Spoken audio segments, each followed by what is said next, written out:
아마 여러분께서는 해변가 같은 곳에 가셨을 때에 모래성을 쌓는 놀이를 한 번쯤 해보셨겠죠. 아니면 적어도 어렸을 때에 흙을 가지고 놀면서 두꺼봐 두꺼봐 헌집 죽게 새집 떠 이런 노래와 함께 흙을 쌓는 놀이를 해보신 적이 있으실 겁니다. 그런데 요즘에는 이 흙이나 특히 모래로 성을 쌓는 일이 단순한 놀이를 넘어서 예술로까지 승화가 되고 있습니다. 이 세계 각국에서 모래성을 쌓는 경연대회가 치러지고 있기 때문인데요. 예를 들면 세계에서 가장 큰 규모를 자랑하는 미국 샌디에고의 US 오픈 모래성 쌓기 대회라든가, 가장 오랜 역사를 가졌다고 알려져 있는 버지니아의 세계 모래조각 챔피언십이라든가, 이 벨기에에서도 매년 모래성 쌓기 대회가 열리고요. 또 필리핀의 보라카이에서는 샌드랜턴 페스티벌이 열리죠. 이 외에도 정말 세계 많은 곳에서 모래성을 쌓는 경연대회가 열립니다. 우리나라에서도 태안이나 해운대나 정동진 같은 곳에서 그런 대회가 열리고 있어요. 그 중에 어떤 국제 이 대회 같은 경우에는 우승자에게 주는 상금이 무려 몇억 원 정도가 될 정도로 그 규모가 어마어마합니다. 현재까지 이런 일들을 통해서 세계에서 가장 높이 쌓인 모래성으로 기네스북에 올라 있는 것이 있는데요. 2022년 덴마크에 세워졌던 모래성입니다. 그 높이가 21.16m가 된답니다. 21.16m면 여러분, 우리 교회 건물 1층부터 7층까지가 27m 정도가 돼요. 그래서 우리 교회에 5층 정도 되는 높이까지 모래성을 쌓은 거죠. 그 모래만도 4.8톤이 들어갔답니다. 하지만 여러분, 아무리 대단해도 그 성은, 그 어떤 정성과 시간과 공을 들였다고 해도 그 성은 결국 오래 못 버티고 물과 바람에 무너져 버리게 될 성이죠. 왜냐하면 모래로 만들어진 성이기 때문입니다. 이 세상에는 참 아름답다고 불리는 성들도 많이 있고 참 튼튼하다고 불리는 성들도 많이 있습니다. 그러나 그 수많은 성들 중에 영원히 굳건한 성은 단 하나도 없어요. 모든 성은 시간의 차이만 있을 뿐이지 모래성과 똑같이 언젠가는 무너지거나 사라질 수밖에 없는 성들이기 때문입니다. 그럼에도 불구하고 사람들은 성을 쌓고 삽니다. 오늘 우리는 지난 주일에 이어서 가인에 대한 말씀을 한 번 더 살펴보려고 합니다. 이 가인은 아담과 하와의 첫 번째 아들이었던 만큼 최초라는 타이틀을 여러 개 가질 수밖에 없는 사람이었죠. 인류 최초로 엄마 뱃속에 있다가 태어난 사람 가인이죠. 인류 최초로 영아기, 유아기, 아동기, 청소년기를 보내본 사람이 가인입니다. 또 인류 최초로 사람을 죽여본 사람이 가인이죠. 뿐만 아니라 가인은 인류 최초로 성을 쌓은 사람이기도 해요.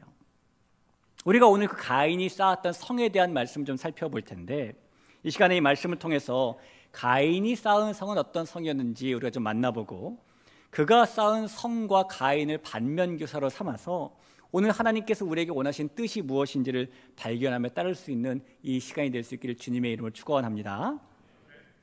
우리가 이 지난 주일에 살펴본 대로 하나님께서 자신의 믿음 없는 제사를 받지 않으시자 가인이 비교와 분노로 마음이 불타는 듯 했습니다. 그러자 하나님께서는 그런 가인을 찾아오셔서 그에게 생긴 이 비교와 분노의 마음이 죄로 발전하지 않도록 다스리라라는 말씀을 주셨죠. 그런데 이 가인이 하나님께서 그런 찾아오시는 사랑을 주셨음에도 불구하고 자신의 마음을 동생 아벨을 죽이는 죄로 발전시켜 버렸습니다. 그 후에 하나님께서는 또다시 가인을 찾아오시게 됩니다. 그리고 가인에게 아벨이 어디 있느냐라고 물으셨어요. 오늘 9절에 그 부분이 나오는 것이죠. 여호와께서 가인에게 이르시되 내 아우 아벨이 어디 있느냐. 여러분, 하나님께서는 가인에게 왜 아벨이 어디 있느냐라고 물으신 것일까요?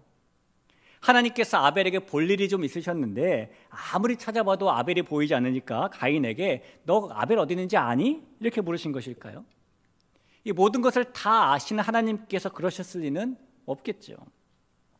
그럼 하나님께서는 왜 가인에게 아벨이 어디 있느냐라고 물으신 걸까요? 이 자녀를 키우다 보면 부모는 때로 앞뒤 상황을 다 알면서 자녀에게 떠보는 말을 할 때가 있을 때가 있어요. 예를 들면은 지금은 워낙에 학원들의 시스템이 좋아져 가지고 부모가 아이들의 학원 출결 상황을 문자나 어플로 잘 알 수 있기 때문에 지금은 그런 일이 없습니다. 근데 과거에 그런 시스템이 없을 때 때때로 자녀가 학원을 땡땡이 친 것을 부모가 우연히 알게 될 때가 있어요. 그러면 그 자녀가 집에 들어오면서 다녀왔습니다 라고 말하면 부모는 자녀에게 뭐라고 말하냐면 학원 잘 갔다 왔어? 라고 이렇게 말하죠. 다 알고 있으면서 뭐라고 대답하나 한번 떠보는 겁니다. 여러분, 하나님께서도 가인에게 뭐라고 대답하나 떠보시기 위해서 아벨이 어디 있니? 라고 물으신 걸까요? 그렇지는 않은 것 같아요. 하나님께서는 아벨의 행방을 모르시기 때문에 가인에게 그렇게 물으신 것도 아니고 가인을 떠보시기 위해 그렇게 물으신 것도 아니십니다. 자, 그렇다면 도대체 하나님께서는 왜 가인에게 아벨이 어디 있느냐라고 물으신 것일까요? 우리는 성경 속에 있는 말씀을 통해 그 힌트를 발견할 수가 있게 되는데요. 이사야 55장 7절에 이렇게 써 있습니다. 악인은 그의 길을, 불의한 자는 그의 생각을 버리고 여호와께로 돌아오라. 그리하면 그가 긍휼히 여기시리라. 우리 하나님께로 돌아오라. 그가 너그럽게 용서하시리라. 하나님이 어떤 분이신지 이 말씀에서 잘 말씀해주고 있죠. 이 말씀을 기초로 해서 우리가 생각해 본다면 하나님께서 가인에게 아벨이 어디 있느냐라고 물으신 이유는 하나님께서 그 가인에게 돌아올 수 있는 기회, 돌이킬 기회, 회개의 기회를 주시기 원하셨기 때문인 겁니다. 하나님께서 가인에게 회개할 기회를 주시기 원하셨다라는 것은 하나님께서 아담에게 하셨던 말씀을 봐도 분명히 확인될 수 있어요. 아담이 하나님의 말씀을 거역하고 하나님께서 금하신 열매를 먹는 죄를 범한 후에 하나님께서 아담을 찾아오셨죠. 그리고 아담아, 내가 어디 있느냐라고 물으셨습니다. 이게 창세기 3장 9절인데요. 여호와 하나님이 아담을 부르시매 그에게 이르시되 내가 어디 있느냐. 자, 여러분, 하나님께서 아담에게 왜 어디 있느냐고 물으신 것이죠. 에덴 동산을 다 둘러보아도 아담이 보이지 않아서 어디 숨었니? 라고 물으신 것일까요? 역시 모든 것을 다 알고 계신 하나님께서 그러셨을 리는 없습니다. 하나님께서 아담을 떠보시기 위해서 그렇게 물어보셨을까요? 역시 그러셨을 리가 없어요. 하나님께서 아담에게 내가 어디 있느냐, 내가 먹지 말라 명한 열매를 먹었느냐라고 물으신 것은 아담이 얼른 자신의 죄악을 뉘우치고 회개하며 돌아오기를 바라셨기 때문인 거예요. 하지만 아담은 하나님께 그 순간 자신의 잘못을 고하는 대신에 하와 때문에 먹게 되었다고, 따지고 보면 하와를 주신 하나님 때문에 먹게 된 것이라고 변명하면서 하나님께서 자신에게 주신 회개의 기회를 발로 차버리죠. 가인도 똑같았습니다. 하나님께서 가인에게 내 아우 아벨이 어디 있느냐라고 물으셨을 때에 이 가인이 하나님 앞에 얼른 자신의 죄악을 회개하고 다시는 그런 끔찍한 죄를 저지르지 않겠다고 다짐했더라면 얼마나 좋았을까요? 하나님께서는 그런 가인의 대답을 기다리고 계셨을 겁니다. 하지만 가인은 하나님께 자신의 잘못을 회개하는 대신에 자기가 동생을 지키는 베이비시터냐고 말하면서 하나님께서 주신 회개의 기회를 발로 차버리죠. 오늘 9절 말씀을 보시죠. 여호와께서 가인에게 이르시되 내 아우 아벨이 어디 있느냐. 그가 이르되 내가 알지 못하나이다. 내가 내 아우를 지키는 자니까. 사랑하는 성도 여러분, 하나님께서는 아담에게 그러셨던 것처럼 가인에게 그러셨던 것처럼 우리가 죄악의 길에 섰을 때에도 우리를 단칼에 내치시는 분이 아니시라 우리에게 회개할 돌아올 기회를 주시는 분이십니다. 하나님께서는 악인이 멸망하는 것을 기뻐하지 않으시고 오히려 악인이 돌이켜 생명 얻기를 간절히 바라시는 분이시기 때문이에요. 에스겔 18장 23절에 이렇게 써 있습니다. 주 여호와의 말씀이니라 내가 어찌 악인이 죽는 것을 조금인들 기뻐하랴? 그가 돌이켜 그 길에서 떠나 사는 것을 어찌 기뻐하지 아니하겠느냐. 하나님은 이런 분이시라는 거예요. 하나님께서는 은혜로우시며 자비로우시며 노하기를 더디하시며 인애가 크신 분이시기 때문인 겁니다. 이 성도 여러분, 저와 여러분 모두는 타락의 본성을 가지고 있고 연약하기 때문에 죄를 지을 수밖에 없는 존재들이죠. 모든 사람이 죄를 범하여서 하나님의 영광에 이를 수 없다라는 로마서 말씀처럼 우리는 그런 사람들입니다. 그러나 하나님께서는 그런 우리가 죄의 길에 섰을 때에도 회개하며 하나님께 돌아오기를 바라신다는 거예요. 예수님의 십자가 앞에서 용서받지 못할 죄는 단 하나도 없고, 그러므로 하나님 앞에서 용서받지 못할 죄인은 단 한 사람도 없기 때문이에요. 어느 교회 목사님이 유년부 아이들에게 우리 모두 회개를 해야 된다는 설교를 했습니다. 그리고 목사님이 한 어린이에게 질문을 했어요. 회개하려면 먼저 어떻게 해야 되죠? 그러자 그 어린이가 확신에 찬 목소리를 이렇게 대답을 했습니다. 네, 먼저 죄를 지어야 합니다. 이렇게 말했어요. 틀린 말은 아니죠. 여러분, 회개를 하기 위해서 우리가 해야 될 일은 먼저 죄를 짓는 것이 아니라 하나님께서 모든 죄를 용서해 주신다는 사실을 믿고 하나님께서 찾으실 때 우리의 연약함을, 우리의 죄악됨을 인정하고 그 앞에 나아가는 거예요. 우리를 부르시는 하나님의 회개 초청에 응답하는 겁니다. 존귀한 성도 여러분, 우리는 하나님께서 회개의 기회를 주시는 분이라는 사실을 믿고 그 부르심에 응답하는 것이 얼마나 중요한지를 잊지 말아야 합니다. 그리고 우리는 오늘 이 순간을 바로 우리가 돌이켜야 할 그 응답의 시간으로 삼아야 하는 것이죠. 이 자리에 있는 저와 여러분 모두가 회개의 기회를 저버렸던 아담의 길을 따라가지 않고 또 가인의 길을 따라가지 않고 하나님의 부르심에 돌이킴으로 회개로 응답하며 살아갈 수 있기를 주님의 이름으로 간절히 부탁을 드립니다. 자, 이제 하나님께서 주신 그 회개의 기회를 저버린 가인에게 그 후에 무슨 일이 일어난지를 한번 좀 살펴볼까요? 그 후에 가인은 하나님을 떠나 롯이라는 땅에 정착하고 인류 역사 최초로 성을 쌓고 살게 되었어요. 오늘 16절과 17절에 나와 있는데, 가인이 여호와 앞을 떠나서 에덴 동쪽 롯 땅에 거주하더니 아내와 동침함에 그가 임신하여 에녹을 낳은지라. 가인이 성을 쌓고 그의 아들의 이름으로 성을 이름하여 에녹이라 하니라. 이 말씀은 가인이 무슨 작은 성을 하나 지었다라는 말씀이 아니라 그가 안전하다고 검증된 사람들끼리 모여 살 수 있는 도시를 건설했다라는 의미예요.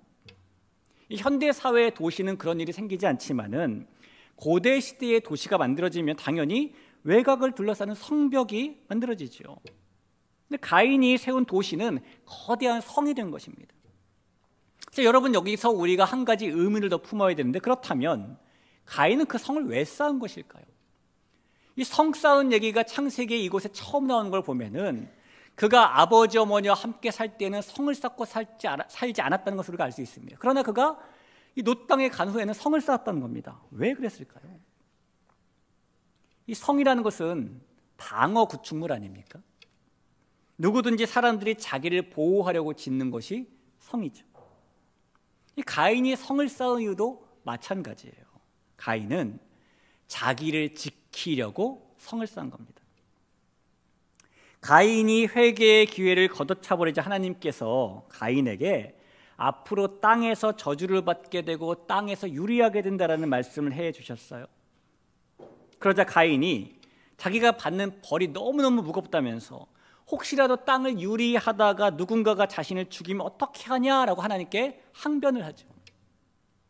여러분, 요즘에는요, 맞은 사람은 억울해서 발 뻗고 못 자고 때린 사람은 뻔뻔해서 발 뻗고 잡니다. 근데 원래는 뭐죠? 맞은 사람은 발 뻗고 자고 때린 사람은 발 못 뻗고 자는 거잖아요. 자, 가인에게 그런 마음이 지금 있는 거예요. 자신이 아벨을 죽였으니까 누군가가 자신도 죽일 수 있다는 두려움이 지금 가득합니다. 그래서 그런 두려움에 빠져서 벌이 너무너무 무겁다고 항의하고 있는 거죠. 성도 여러분, 죄에 빠진 인생에 나타나는 특징은 불안과 두려움에 떠는 삶을 살게 된다는 겁니다. 가인이 그랬던 것처럼 죄에 빠진 인생, 회개하지 않는 인생은 뭘 해도 안식을 누리지 못한다는 겁니다. 뭘 해도 두렵고, 뭘 해도 불안하고, 뭘 해도 무섭고, 뭘 해도 평안이 없고, 뭘 해도 답답한 마음만 들 뿐이죠. 그래서 많은 사람들이 그 불안과 두려움을 해소해 보려고 이렇게도 해보고 저렇게도 해보지만 무엇을 어떻게 해봐도 그 불안과 두려움을 떨쳐내지 못합니다. 그것이 바로 땅에서 유리하는 거예요. 가인은 그런 사람이 된 것입니다. 자, 그런데 하나님께서는 비록 회개하지 않았지만 그 가인을 완전히 버리지는 않으셔요. 하나님께서 이 불안과 두려움에 떨고 있는 가인에게 아무도 그를 해치지 못하게 하겠다는 표를 주시는 겁니다. 15절을 보시죠. 여호와께서 그에게 이르시되 그렇지 아니하다. 가인을 죽이는 자는 벌을 7배나 받으리라 하시고 가인에게 표를 주사 그를 만나는 모든 사람에게서 죽임을 면하게 하시니라. 이 하나님의 표라는 것은 사인을 주셨다는 것입니다. 구체적으로 어떤 사인을 주셨는지는 몰라요. 그러나 하나님께서 가인이 그 누구에게도 죽임을 당하지 않게 해 주시겠다는 약속을 주신 것이죠. 그리고 틀림없는 하나님의 약속이라면 그 자체가 분명한 사인이 됩니다. 하나님께서 가인에게 주신 이 약속은 이 세상 어디를 가도 유효한 면책특권과 같은 겁니다. 이 약속은 마치 아담과 하와가 죄를 지었을 때 가죽옷으로 하나님께서 그들을 가려주셨던 것처럼 자녀를 안쓰러워하시는 하나님께서 가인에게 주신 가장 안전한 약속이에요.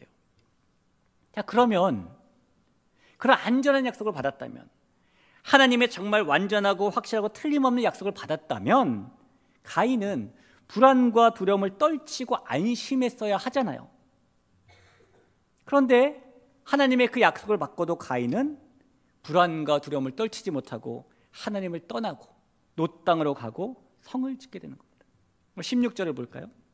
가인이 여호와 앞을 떠나서 에덴 동쪽 놋 땅에 거주하더니, 여기 보면 그가 에덴의 동쪽으로 갔대요.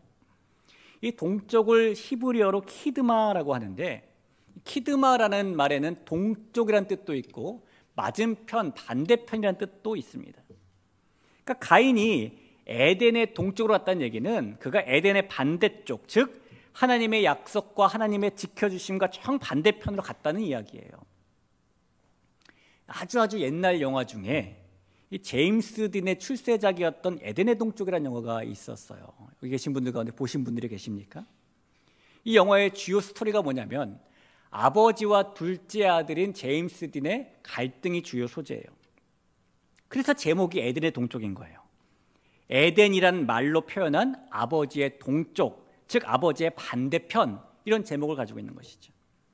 자, 그렇게 가인이 간 곳이 하나님의 지켜주심과 반대편인 놋 땅이라는 곳입니다.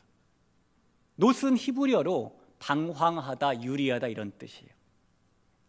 그가 그곳에 갔을 때 어떤 일이 벌어지는가? 오늘 이 말씀해 보니까 가인이 여호와 앞을 떠났다라고 말을 합니다. 여러분 잘 보세요. 가인이 그 부모를 떠났다, 아니면 가인이 그가 살던 곳을 떠났다 라고 말씀하고 있는 것이 아니라 가인이 여호와 앞을 떠났다라고 말해요. 이 가인이 하나님 앞을 떠났다라는 말씀은 하나님께서 그에게 누구로부터도 지켜주시겠다는 확실한 약속을 주셨지만 가인이 하나님의 약속을 믿지 않았다라는 의미인 것이죠. 하나님께서 약속을 주셨는데도 여전히 그는 방황과 유리의 땅으로 갔다는 겁니다. 그리고 그는 그곳에 철옹성과 같이 느껴지는 성을 쌓습니다. 17절을 볼까요?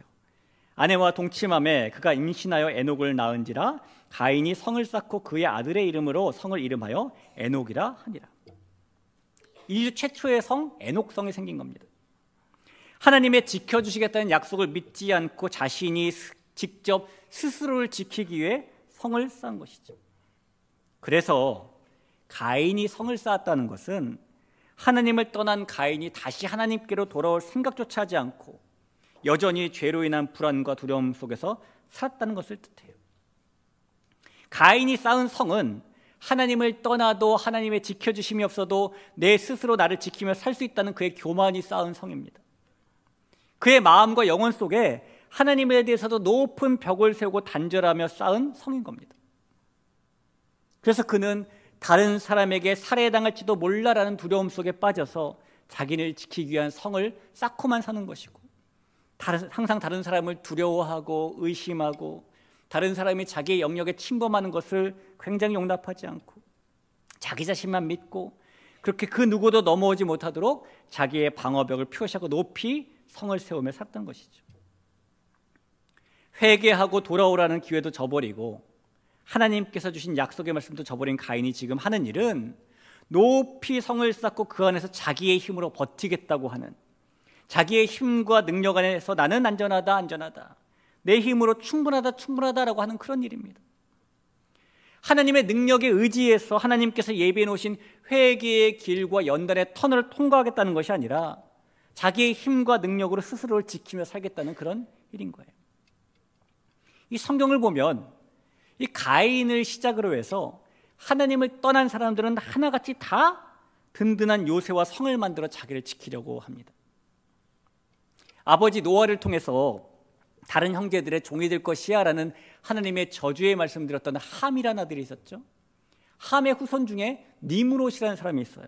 그 사람은 큰 성을 지었다고 성경은 표현합니다. 창세기 10장 11절 12절이에요. 그가 그 땅에서 아수르로 나아가 니느웨와 르호보델과 갈라와 및 니느웨와 갈라 사이에 레센을 건설하였으니 이는 큰 성읍이라. 그가 대단한 건축가였다고 지금 성경이 말하는 것이 아닙니다. 그가 가인처럼 자신을 지키기 위해 자기 힘으로 살았던 사람이다라는 것을 지금 말하고 있는 거예요. 홍수 사건 이후에도 마찬가지죠. 하나님을 또다시 떠난 사람들이 자신들의 이름을 높이려고 성을 쌓습니다. 창세기 11장 4절입니다. 또 말하되 자 성읍과 탑을 건설하여 그 탑 꼭대기를 하늘에 닿게 하여 우리 이름을 내고 온 지면에 흩어짐을 면하자 하였더니, 이게 바벨탑이죠. 성경은 하나님을 떠난 사람들이 하나같이 자기들의 성을 쌓았다는 사실을 우리에게 여실히 보여주고 있어요. 그러나 여러분, 이 성을 쌓고 그 안에서 성공과 안전의 탑을 쌓아 올리는 것 같았지만 결국 가인은 방황하는 땅에서 흔들리는 인생을 살 뿐이었죠. 가인이 성을 쌓은 것은 하나님의 지키심을 신뢰하지 않고 자신이 스스로를 지킬 수 있다는 시도였지만 그는 하나님 없이 성을 쌓은 결과 결국 한계를 드러낼 수밖에 없었습니다. 그 한계가 이 가인의 후손의 이야기에서 드러나요.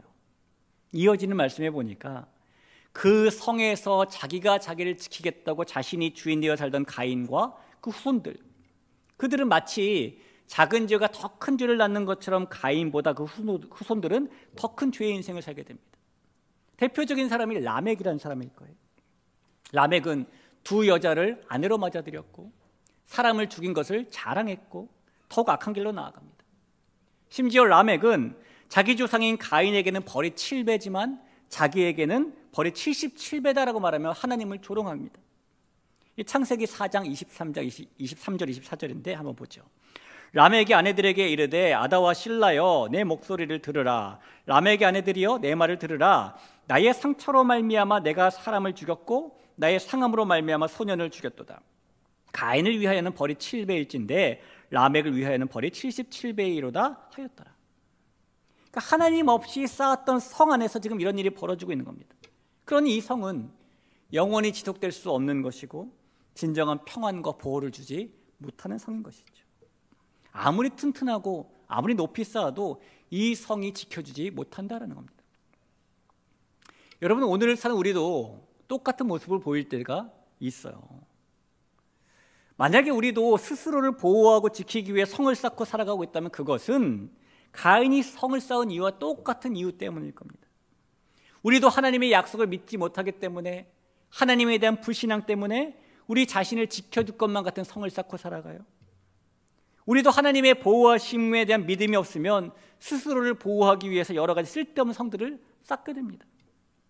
우리가 오늘 같은 주일이 되거나 예배드릴 때가 되거나 개인적으로 하나님을 만나는 시간이 되면은 그때는 하나님의 약속을 아멘으로 믿죠.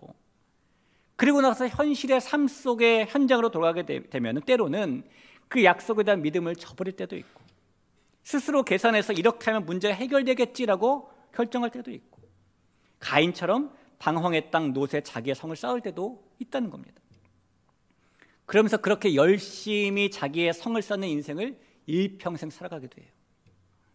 그러나 성도 여러분, 하나님을 떠나 자기의 성을 쌓고 안전을 지키기 위해 애쓰는 것은 결국 불안과 두려움의 표현이고 스스로를 지켜내야 한다는 무력한 인생의 모습일 뿐이에요.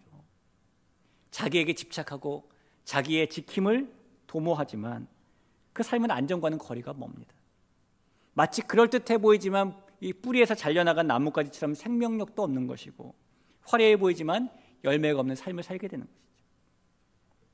성도 여러분, 하나님 없이 쌓은 성, 하나님의 지키심이 없는 인생은 끝내 망할 수밖에 없다는 것을 잊지 마시기 바라요. 또한 저와 여러분 모두가 이 스스로를 지키기 위해 자신의 성을 쌓았던 가인의 길과는 정반대의 길을 걸어가면서 하나님의 지키심을 받으며 살아갈 수 있는 모두가 될 수 있기를 주님의 이름으로 간절히 축원합니다. 지금도 이 시대의 많은 사람들은 자기를 지켜줄 것이라는 기대하에 성을 쌓고 살아가요.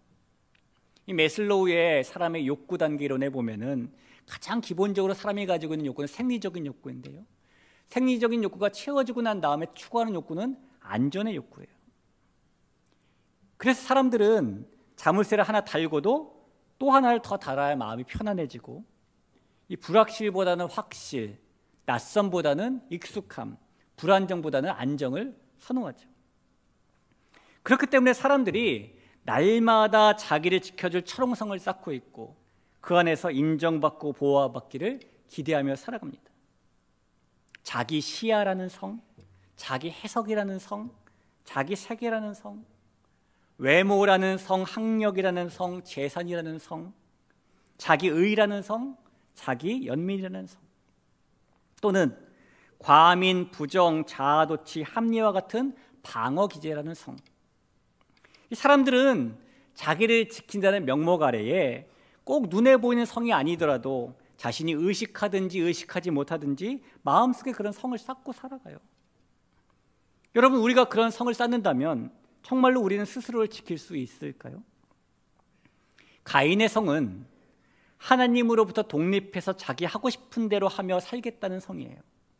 하나님께서 왜 내 인생에 이래라 저래라 하시냐? 내 인생은 내 생각대로, 내 마음대로 살겠다. 내가 내 삶의 주관자가 되리라. 내가 하나님처럼 되리라. 그래서 자기를 위한 자기만의 성을 쌓는 것이고, 하나님을 멀리하는 것이고, 자기 안전에 집착을 하는 것이고, 자기 세계에만 갇혀 사는 것이고, 다른 사람들과의 모든 관계를 두려워하는 것이죠. 가인의 성은 그런 성입니다. 그리고 그런 성을 쌓으면 우리는 지켜지는 것이 아니라 반대로 불안과 두려움의 원인이 되는 또 다른 죄가 시작되게 되는 거예요. 사랑하는 성도 여러분, 하나님의 은혜를 거부하고 스스로 보호하려는 시도는 결국 공허한 결과를 낳아요. 우리가 쌓는 그 어떤 성도 우리를 지켜주는 것이 결코 아닙니다. 하나님만이 우리를 보호해 줄 완벽한 성이요, 완전한 요새요, 피할 바위가 되시기 때문이에요. 그래서 우리가 하나님 안에서 살아야만 하는 것이고, 그래서 우리가 스스로의 성 쌓는 것을 멈춰야 하는 것이고, 그래서 우리가 하나님의 은혜를 의지하며 살아야 되는 것입니다. 우리 모두가 하나님의 그런 백성 될 수 있기를 주님의 이름으로 다시 한번 간절히 부탁을 드립니다. 이 성경 창세기부터 요한계시록은 하나님의 정말 신비로운 지혜로 기록된 책입니다. 그 증거들이 성경을 읽으면서 많이 발견되게 되는데, 그 중에 하나가 뭐냐면 하늘과 땅의 창조를 말씀하고 있는 창세기의 이 앞부분과 새하늘과 새 땅의 창조를 말씀하고 있는 요한계시록의 마지막 부분이 서로 짝꿍을 이루고 있다는 거예요. 그래서 이 성을 쌓는 이야기도 창세기에만 나오는 것이 아니라 짝꿍인 요한계시록에도 나오고 있어요. 창세기에는 가인이 쌓은 가인의 성이 나오고, 요한계시록에는 하나님께서 쌓으신 하나님의 성이 나옵니다. 가인의 성은 오늘 17절에서 이렇게 말씀되고 있죠. 가인이 성을 쌓고 그의 아들의 이름으로 성을 이름하여 에녹이라 하니라. 하나님의 성은 요한계시록 21장 2절에 나와요. 또 내가 보매 거룩한 성 새 예루살렘이 하나님께로부터 하늘에서 내려오니 그 준비한 것이 신부가 남편을 위하여 단장한 것 같더라. 이렇게 짝꿍인 창세기 앞부분과 요한계시록 뒷부분을 보면은 가인의 성과 하나님의 성이 나오는데, 이 두 성이 짝꿍이지만 성격은 너무너무 다른, 차이가 너무너무 큰 성입니다. 가인의 성은 가인이 자신이 스스로를 지키겠다는 생각에 쌓은 성이지만, 하나님의 성은 하나님께서 지켜주시기 위해 쌓으신 성이기 때문이에요. 하나님께서 지켜주시기 위해 쌓으신 그 성을 요한계시록에서는 거룩한 성 새 예루살렘이라고 부르는 겁니다. 그런데 여러분, 조금 전에 읽은 이 요한계시록 짝꿍 말씀을 자세히 보니까 그 거룩한 성이 하늘에서 내려오는데, 자세히 보니 그 성이 남편을 위해 단장한 신부라라고 말씀해요. 우리 한 번 더 그 말씀을 볼까요? 또 내가 보매 거룩한 성 새 예루살렘이 하나님께로부터 하늘에서 내려오니 그 준비한 것이 신부가 남편을 위하여 단장한 것 같더라. 이 성이 남편을 위해 단장한 신부라는 거예요. 여러분, 남편은 누구고 신부는 누구일까요? 우리가 잘 알고 있는 바대로 남편은 어린 양이신 예수님을 말하는 것이고, 신부는 어린 양의 아내인 교회와 성도를 말하는 것입니다.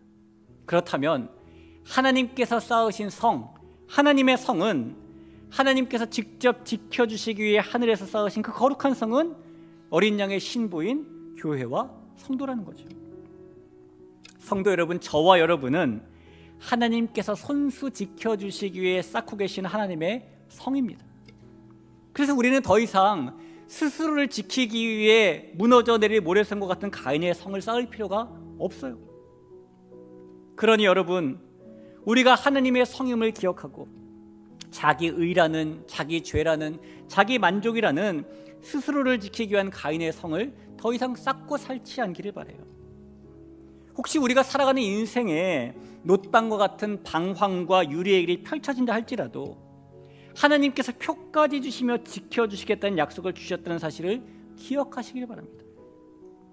그렇게 가인의 성이 아니라 하나님의 성을 바라보며 살아갈 수 있는 우리가 될 때에 우리가 스스로를 지키는 자가 아니라, 그래서 실패하는 인생을 사는 것이 아니라 하나님께서 지켜주시는 자, 그래서 하나님 앞에서 성공의 인생을 사는 자가 되는 것입니다. 가인의 성을 포기하고 하나님의 성이 되시는 우리 모두가 되시기를 주님의 이름으로 축원합니다.